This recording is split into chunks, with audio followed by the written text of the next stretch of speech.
आजाद देश में गुलामी की सच्ची तस्वीर। सरकार की अनदेखी के शिकार यह लोग।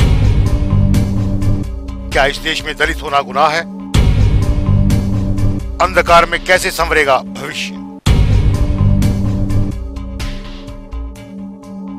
जी हां, हम बात कर रहे हैं जिला की सीमावर्ती तहसील मुख्यालय मड़ीन की दलित बस्ती की। यहाँ पर पिछले 3 महीनों से अंधेरे में रहने को मजबूर है ये लोग। 3 महीने से इस बस्ती का ट्रांसफार्मर जला हुआ है, जिसकी तरफ ना तो बिजली विभाग का ध्यान गया है और सरकार भी आंखें मूंदे हुए है। लोगों का आरोप है कि इसके पीछे राजनीतिक साजिश है। पिछले 3 महीने में अब तक गर्मी की वजह से गांव में 2 लोगों की मौत हो चुकी है। बिजली ना होने से कुछ बीमार बुजुर्ग मौत की कगार पर हैं। 3 महीने हो गए, बत्ती तो आई नहीं है। पहले हमारी दादी मर गई थी तो भी बत्ती नहीं थी। अब तो हमारी मम्मी की डेथ हो गई है। देखो हमारी हालत, बत्ती गर्मी से जैसे पक्षी लेकर बैठे। हमारे इधर 2 मिसें पड़ी हुई है जिसमें हार्ट अटैक हुए हैं। एक हमारी लेडी हार्ट अटैक से मर गई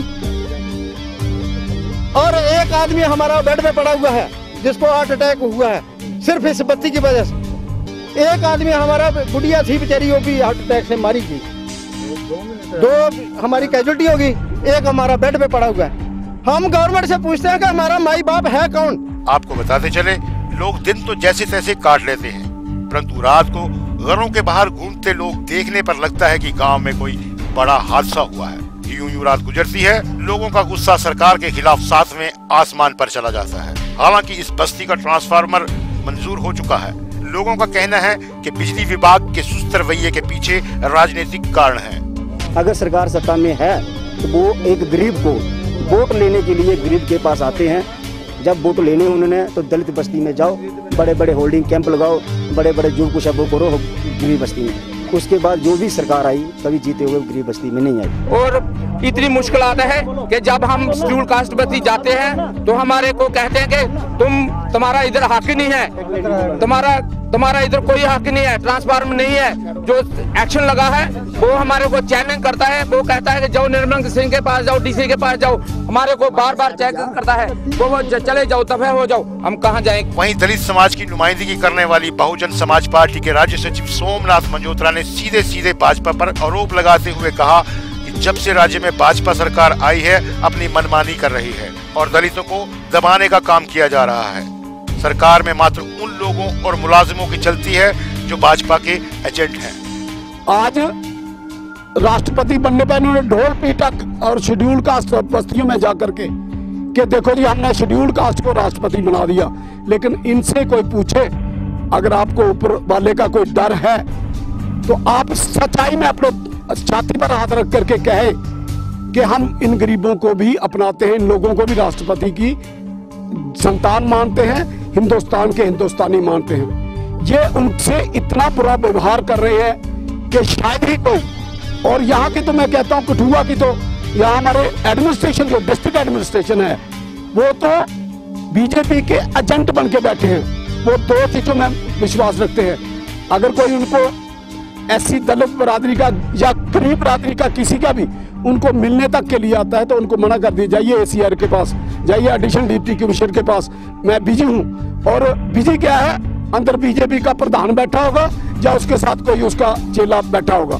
कोई काम की बात नहीं, पता नहीं लगता। ये बिजली का ट्रांसफार्मर MLA ने सैंक्शन करके उसका सैंक्शन भी हो गई है। ट्रांसफार्मर वहाँ मरीन के लिए वो SC बस्ती के लिए उन्होंने सैंक्शन कर दिया। लेकिन वहाँ का AW जो है, हीरानगर का AW जो है वो इतना मस्त आदमी है, इतना मस्त है कि क्योंकि उसको पता चलता, क्योंकि वो बैठता है कि मैं जिन लोगों में बैठा हूँ वो सारे के सारे मेरे साथ हैं। वो गरीब की कोई नहीं सुनता।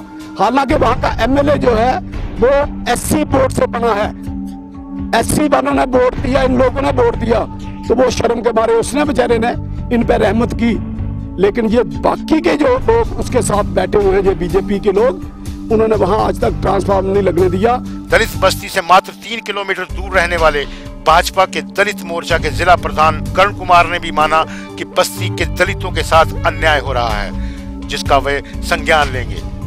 लेकिन आज़ादी के बाद अभी देखो किसी का कोई मुंह तो नहीं पकड़ सकता कि आप निर्मल सिंह के खिलाफ नहीं बोलो, आप किसी और मंत्री के खिलाफ मत बोलो। डेमोक्रेसी है, आज़ादी है, कोई भी किसी के खिलाफ बोल सकता है। अगर जो काम नहीं करेगा उनके खिलाफ कोई बोलेगा तो उसको कौन रोक सकता है, क्योंकि लोगों ने जो वोट दिए हैं वो उन पर भरोसा करके दिए कि हमारे काम होंगे। अगर किसी का काम नहीं होगा तो कोई उनके खिलाफ बोलेगा, तो इसमें मैं नहीं कहता कि उसको धमकी देने की ज़रूरत है। उससे बेहतर यही होगा कि बेहतर उनको काम करो, जो लोगों के भरोसा उन पर खरा उतरो। और अगर कोई मसला कोई डिप्टी सीएम साहब का कोई बड़ा खास है या किसी और मंत्री का खास है तो उनको उनके पास जाना चाहिए, उनको उनका मसला हल करवाना चाहिए। अगर कोई ऐसा धमकी दे रहा है तो ये तो गलत बात है, इसके खिलाफ हम एक्शन लगे। कौन बीजेपी का बंदा है जो धमकी दे रहा है कि ऐसा मत करो या ट्रांसफार्मर नहीं लगने देंगे या किसी मंत्री के खिलाफ, क्योंकि उसके खिलाफ तो हम एक्शन लेंगे। अलर्ट इंडिया न्यूज की इस रिपोर्ट को देखने के बाद हर आम भारतीय नागरिक को समझ में आएगा कि दलित मात्र राजनीति के मोहरे ही रह गए हैं। इस सबका साथ सबका विकास नारा देने वाली भारतीय जनता पार्टी किस तरह से यहाँ विफल दिखती नजर आ रही है। अंदरूनी हालात क्या हैं ये आप जमीनी हकीकत देखकर अंदाजा लगा सकते हैं। Mohan Sharma, alert India news, Hiranagar sector, मढ़ी।